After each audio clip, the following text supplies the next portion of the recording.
sun rises white in the dust blue sky.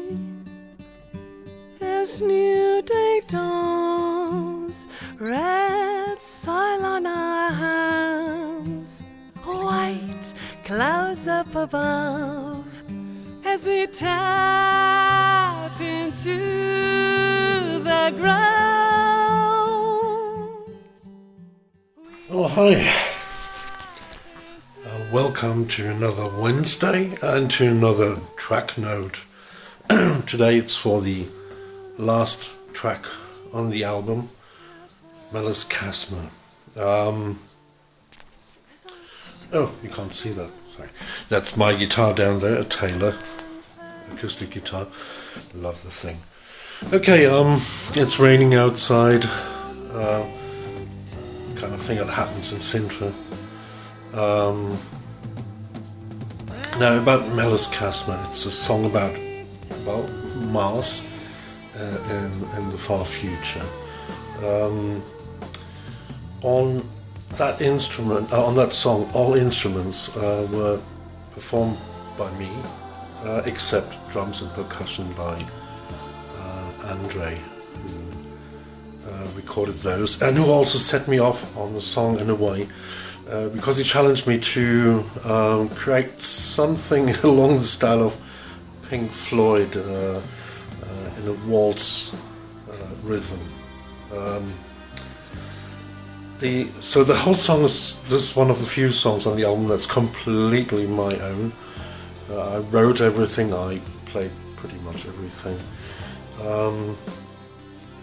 And my own approach to Andre's challenge came from a Beatles documentary by a bloke called Howard Goodall, who analyzes Beatles music in terms of harmony, chord progression and stuff like that.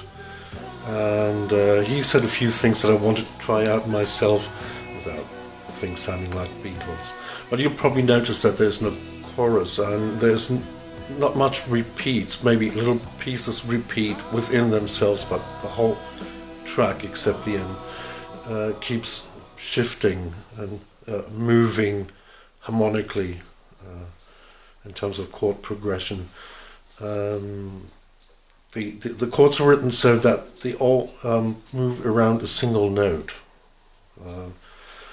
The note is there at the very beginning of the song, and then if you keep that note in your mind, you'll hear it throughout the whole song pretty much. We recorded the whole thing. Andre started playing the drums right at the beginning of the track, and all instruments were there. But later on, when the thing was finished, I really wanted to Lavinia to shine. So we removed all instruments except Lavinia's vocals and the acoustic guitar until everything else comes in. There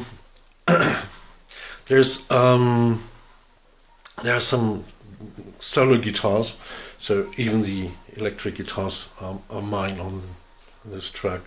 And I try to do what I always try to do when I play the guitar. I try to sing the electric guitar, so I don't want to do something really flashy or, one of those noodly typical metal solos. Also, couldn't play those anyway.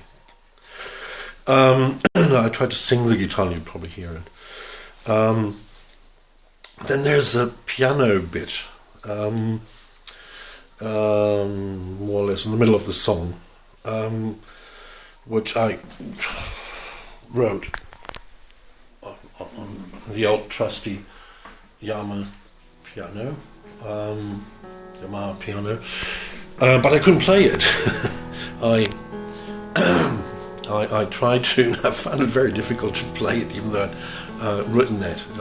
I wrote it originally on the guitar and tried to transpose it to the piano. And one day, my stepdaughter Rita heard me playing. She said, "That's really pretty." I said, "Okay, you play it." No, she's never played the piano. But there she went for weeks on end practicing that bit. in the middle. You hear it with Lavinia's vocals coming in over the piano. Now, another interesting piece of information is our pronunciation of Jezero crater. I wrote the song before the NASA probe landed there, and so I didn't know how to pronounce it, and I thought it was very much like a Cat Stevens song from the album Numbers, which I really love, and it's called Jezero, it's called Jezero. Okay, the song is called Jezero. It's about a strange character who walks like a tree in the song. So hence I asked Lavinia to sing Jezero. Yeah, sorry to all the science buffs for mispronouncing that, and a great hello to all Cat Stevens fans out there. Now, a really important thing is, I'm really glad Vince Welch of Bent Knee mixed this song. Our mix was horrible. It just sounded like nothing. On the other hand, Vince was a bit lost with all the vocals at the very end. He sent the mix back to me, and it was rather strange. And I explained to him, well, Vince, just mix those as if they were ABBA. I'm not sure if he laughed or not, but it's pretty much what he did. If you listen to the ending, the big choir under Distant Earthlight, probably hear ABBA. Now, the lyrics are of the essence. They also close the album. The whole album is an outcry against, as you probably noticed, against fascists, against dictators, etc. We didn't mention Putin, simply because the album is about democracy being eroded from within itself. Okay. And Putin was and is outside democracy, and Russia is. So it just didn't occur to us. Well, if we wrote the album today, yes, he'd be there as well, of course. Obviously, he's he's not even a communist. He's just another fascist. But the song itself just follows on from previous albums, Daymoon albums, like especially Fabric of Space Divine, with my secret hope that mankind will get its shit together one day and do what I think evolution, if you want to, cosmic evolution, requires, which is to expand. And this requires all of mankind to work together as one. Like this, then that we won't get anywhere. Yes, I agree that we must take care of our planet, and that's not the point. But and at some stage we will have to leave our planet and move on. And this song is set in the future, about 300 years on. There's a tricentennial choir mentioned, and an Earth Memorial choir. When mankind has colonized Mars, and they give thanks to mankind, to the ancestors, to have